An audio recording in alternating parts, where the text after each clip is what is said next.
Welcome everyone to the Maronite faith. In today's episode, we're going to basically conclude a series of episodes that where we dealt with the character in the Bible, a very important character who is Abraham.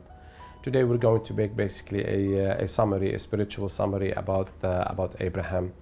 Abraham is the man of faith, and if I am to take him as an example for me today in the 21st century, I would look at a man who really put all his trust in God.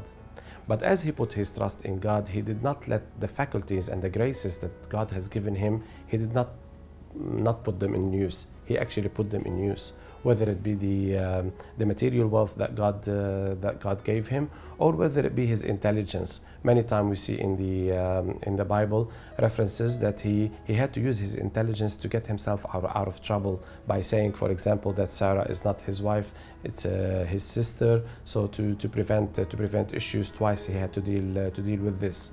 So by me trusting God and having faith with Him does not mean that I stop using all my faculties or my intelligence or anything that God has given me and I wait for God to intervene. God, you intervene and I do nothing. That's not the true faith.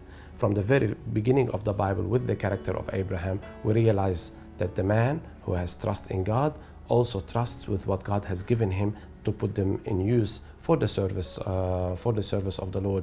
Otherwise, we will be lazy people.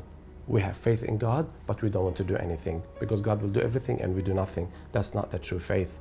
And we see it also in the Bible. We see where people did what they can, and then when they stopped being able to do what they can, but they did all what they were able to do, and then God intervened. We see that with Jesus, the raising of Lazarus. Him who raises the dead can actually move the stone, but he said to the people, move the stone away. And then once they moved the stone, now they cannot do anything. Then God intervened and raised Lazarus from the dead. Also, when people were hungry, he asked them, what do you have? They said, we do have some bread and some fish. They gave it to him and they made them abundant, but they gave him what they've got. So they've done their part and then God intervened. The character of Abraham tells us this today as well. Put all your trust in God.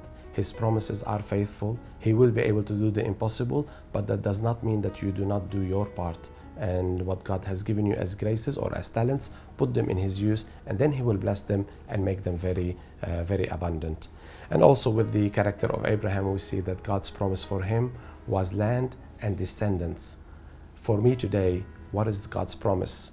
God's promise for me is the heavenly Jerusalem. We read about that in Revelation.